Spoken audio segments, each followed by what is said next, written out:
Akhirnya, Ichinose pun menyuruh Kyoji anak buahnya untuk menyerang anggota Kakumura, Yoshiara, yang berada di klub malam.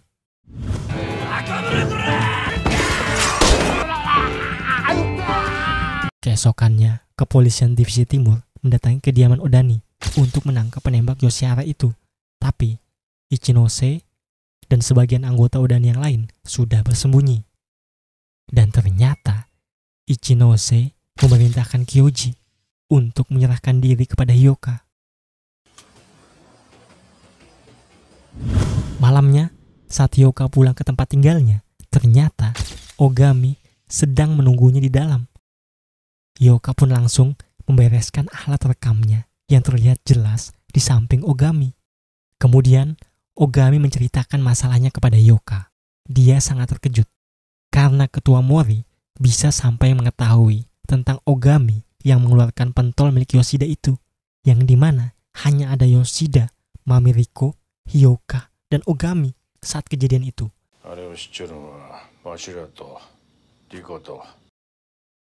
Hyoka hanya terdiam. Dia tidak bisa menjawab perkataan Ogami itu. Lalu, Ogami juga sangat menyesal karena Ichinose sudah memulai serangannya, yang dimana akan terjadi peperangan antara Odani dan Kakumura yang dinaungi klan Irako. Keesokannya pun, Ogami dan Hyoka pergi mendatangi Soe Irako yang lagi menjenguk Yoshihara di rumah sakit. Ogami meminta Irako agar tidak membalas serangan Odani dengan mengancam Irako karena dia tahu dalang dibalik pembunuhan Uesawa itu adalah Irako. Irako bersedia jika 3 persyaratannya dipenuhi. 1. Dia meminta 10 juta sebagai kompensasi. 2. Kenji Odani harus pensiun. 3. Ichinose harus keluar dari Odani. Jika tidak, dia akan berperang melawan Odani sampai salah satu dari mereka. Ogami dan Hyoka pun bertemu dengan Ichinose, meminta Ichinose untuk memenuhi 3 persyaratan Irako itu. Tapi Ichinose menolaknya karena persyaratan Irako itu sangat tidak masuk akal. Ogami pun pergi meninggalkan Hyoka di sini. Malamnya, di klub Mamiriko, Hyoka terlihat sudah mabuk.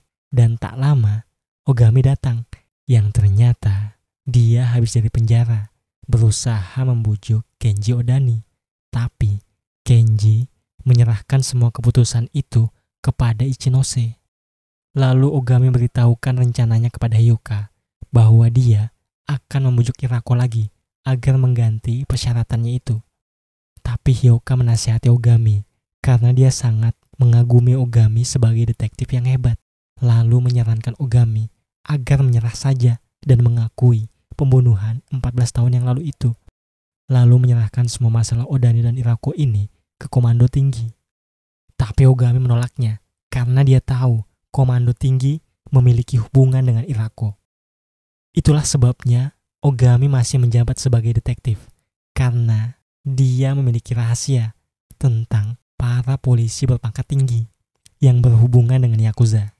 Jadi, tidak ada yang berani memberhentikan atau menangkap Ogami. Lalu, Ogami minta Hyoka untuk menemani minum lagi di suatu tempat. Tapi Hyoka menolaknya karena dia ingin pulang. Ogami bilang, Hyoka sangat membosankan. Itulah sebabnya Hyoka tidak memiliki kasih, kata Ogami.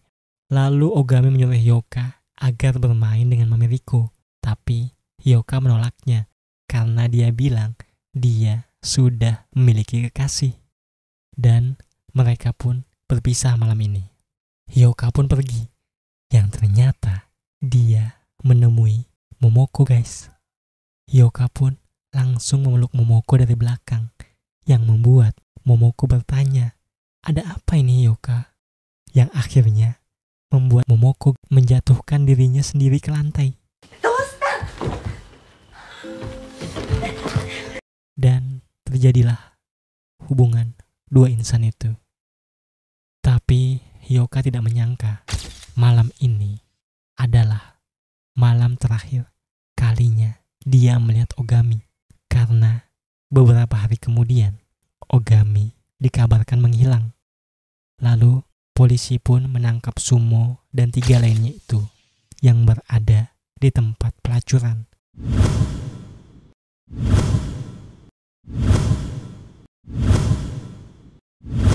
Akibat pengakuan Sumo, polisi pun meringkus Kakumura dan para anggotanya yang terlibat kasus Uesawa.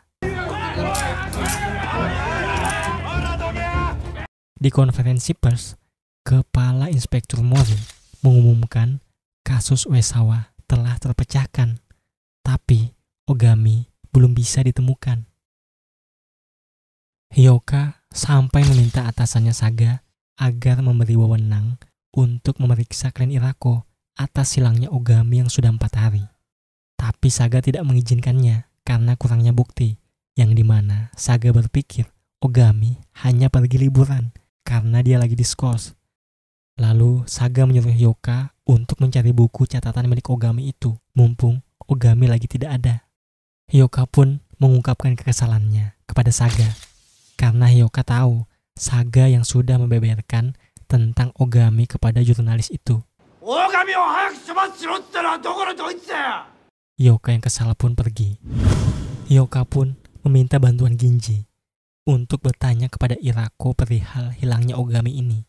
Tapi Ginji tidak bisa membantunya karena Jinsekai dan Irako sudah berafiliasi, dan Irako menganggap Ginji sudah seperti saudara. Dan Ginji tidak ingin Irako mengetahui bahwa Ginji memiliki hubungan baik dengan Ogami, karena dia bisa kehilangan posisinya di Jinsekai. Yoko pun menyinggung sikap Genji yang acuh tak acuh itu. Yang dimana Yoko tahu Ogami adalah teman baik Ginji. Hyoka pun mengungkapkan kecewaannya terhadap sikap Ogami, di mana Ogami yang terlalu baik kepada Odani. Ginji pun menjelaskan bahwa pemahaman Hyoka terhadap Ogami sangat salah besar. Ogami sebetulnya hanya ingin melindungi orang-orang yang tidak bersalah. Jika peperangan Odani dan para Yakuza lainnya terjadi, maka akan berdampak kepada orang-orang yang tidak bersalah. Dan Ogami tidak ingin itu sampai terjadi. Untuk hubungan baiknya dengan Odani, itu semua hanya kamuflasenya agar Ogami ditakuti para Yakuza.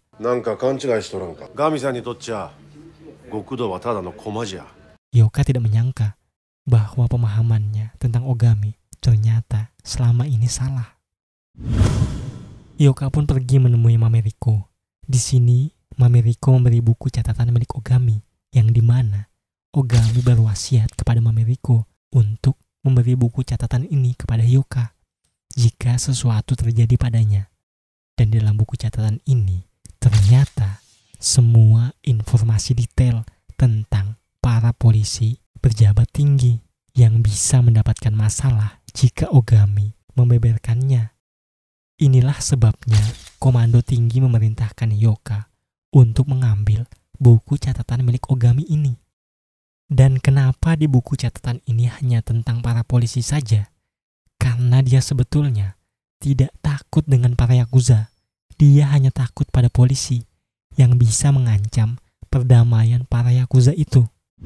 Lalu Hyoka mengutarakan pendapatnya, yang dimana dia hanya disuruh atasannya hanya untuk menutupi kebusukan atasannya.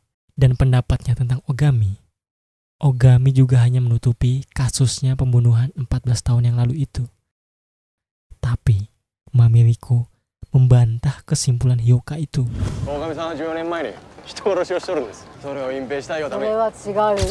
Yang ternyata pembunuhan Kanemura 14 tahun yang lalu itu dilakukan oleh Mameriko, guys. Jadi begini ceritanya, guys. 14 tahun yang lalu itu, saat Odani perang melawan Irako, suami Mameriko yaitu Saimoto, dia adalah anggota Odani. Saimoto dibunuh oleh salah satu bos Irako, yaitu Kanemura. Setelah itu, dia malah mendatangi Mameriko tanpa rasa bersalah, dan malah memaksa berhubungan dengan Mameriko, yang akhirnya membuat Mameriko membunuh Kanemura itu. Mami ingin menyerahkan diri, lalu menelpon polisi, tapi Ogami yang menjawab. Ogami pun tidak tega melihat jika Riko masuk penjara, di mana Mami Riko sedang hamil dan tak ingin Mami Riko melahirkan di penjara, yang akhirnya membuat Ogami membersihkan semua bukti yang ada di TKP itu. Setelah mendengar itu, Hyoka mengecek buku catatan itu, yang dimana di akhir buku itu terdapat foto Hyoka beserta informasi. Ogami tahu bahwa Hyoka sedang memata-matainya. Keesokannya, Hyoka mendapatkan telepon yang ternyata Hyoka mendapat kabar bahwa Ogami telah ditemukan, tapi dalam keadaan tewas guys. Dan jasadnya ditemukan dalam keadaan mengenaskan dengan 8 tusukan di perut.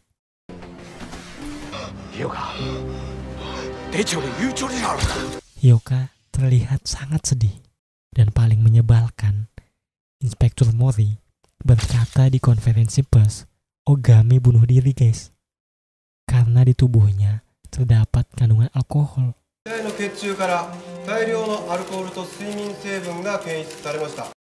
Para rekan-rekannya di Divisi Timur sangat terkejut ketuanya malah mengumumkan Ogami bunuh diri, yang padahal sangat jelas Ogami dibunuh guys.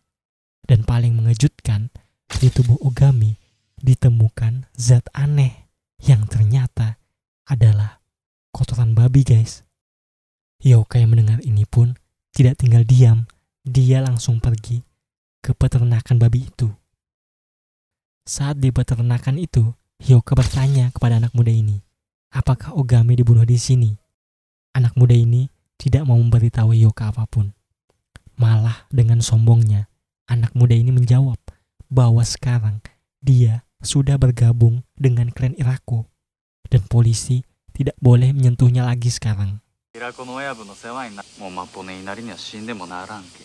Hyaku pun tetap masuk kandang babi itu untuk memastikan Ogami dibunuh di sini apa tidak.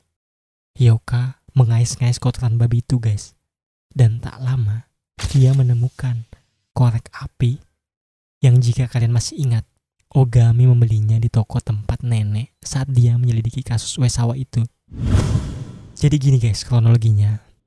Saat malam terakhir Hyoka bertemu dengan Ogami itu, Ogami ternyata pergi mendatangi Irako yang sedang berpesta. Dia berniat membujuk Irako agar mau tetap melanjutkan perdamaiannya dengan Odani. Tapi Ogami malah dibikin mabuk berat guys, yang akhirnya Irako menyuruh anak buahnya membawa ke peternakan babi itu untuk menyiksanya, bahkan disumpalkan kotoran babi ke mulut Ogami, lalu menyuruh anak muda ini membunuhnya sebagai balas dendam anak muda ini karena dia pernah disiksa oleh Ogami. Hyoka yang sadar bahwa Ogami telah dibunuh di sini, dia langsung menghajar habis anak muda itu dengan niat membunuh.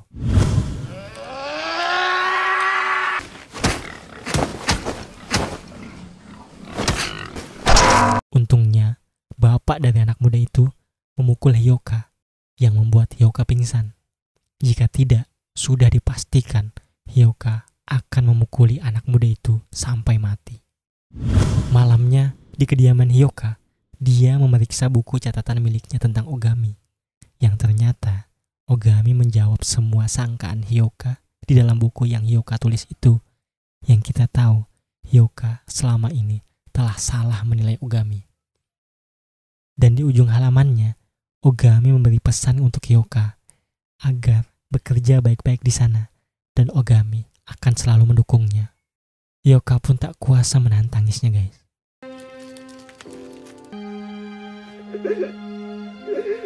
Keesokannya, Hyoka pergi mendatangi Ginji.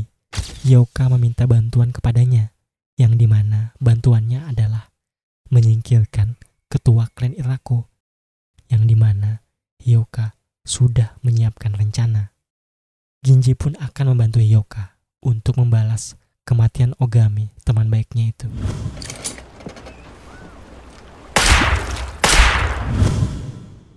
Beberapa hari kemudian, saat itu malam hari, Irako pergi ke pesta peresmian bisnisnya. Di pesta, Irako mengenalkan Ginji kepada perwira komando tinggi yang menghadiri pesta. Dan terlihat atasan Hyoka Saga juga hadir di pesta ini. Saat Irako pergi ke toilet, Ginji memberi kode kepada Hyoka. Dan kemudian Hyoka membuka pintu belakang yang ternyata adalah Ichinose dan 2 anak buahnya guys. Hyoka pun memberikan lokasi Irako kepada Ichinose. Di saat gendang mulai ditabuh, di saat itu pula Ichinose dan anak buahnya membunuh anggota Irako. Saga yang mendengar suara tembakan itu langsung didatangi Ginji, dan Ginji menyuruh para perwira komando tinggi untuk mengikutinya. Dan kemudian Ichinose pun mendatangi Irako yang bersembunyi di toilet itu. Irako terlihat sangat ketakutan melihat Ichinose karena dia tidak menyangka Ichinose datang untuk membunuhnya. Dan untuk adegan ini, maaf, tidak bisa menayangkan full karena terlalu ekstrim guys. Yang intinya, Ichinose memenggal kepala Irako tanpa perlawanan, lalu meninggalkan kepalanya di dalam kloset pipis. Di sisi lain, kepolisian divisi timur datang. Lalu Hyoka bergabung dalam barisan polisi itu. Ichinose pun memberikan katana yang dia gunakan untuk membunuh Irako kepada salah satu anak buahnya. Dan anak buahnya ini disuruh mengakui bahwa dia yang sudah membunuh Irako karena dia sudah mendapat kesepakatan dari Hyoka. Ichinose bersedia membunuh Irako asal dia tidak ditangkap. Tapi saat anak buahnya ini mengakuinya, Hyoka ternyata tidak menepati janjinya. Dia tetap menangkap Ichinose dengan kasus pembunuhan Irako.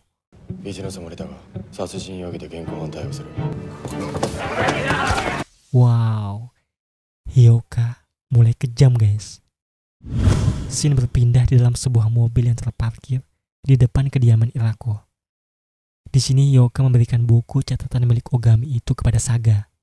Dan Saga sangat terkejut. Ternyata isinya adalah rahasia para perwira komando tinggi. Lalu Hyoka menyuruh Saga agar melihat bagian akhir, di mana Hyoka baru saja menambahkannya. Yang ternyata Hyoka menulis tentang Saga, bahwa Saga lari di tempat kejadian pembunuhan Irako itu. Saga yang takut Hyoka akan membeberkannya langsung menyogok Hyoka bahwa dia akan dijadikan sekretaris di Hiroshima. Tapi Hyoka hanya meminta untuk tinggal sementara di Kurihara karena kepolisian Kurihara masih ada yang busuk, kata Hyoka. Saga pun mengizinkannya. Keesokannya Hyoka pergi ke makam Ogami, tapi tak lama dia melihat Momoko yang berlari setelah melihat Hyoka. Hyoka pun mengejarnya. Di sini Momoko minta maaf. Ternyata Momoko adalah suruhan Ogami untuk memata-matai Hyoka. Yang Hyoka kira Momoko jatuh cinta padanya.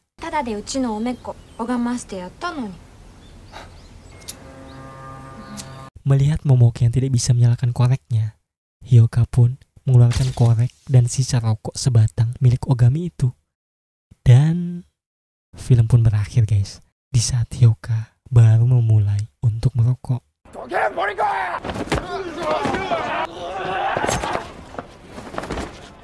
Pastikan kalian subscribe dan nyalain loncengnya, karena film ini ada lanjutannya guys, dan baru saja keluar di tahun 2021 ini.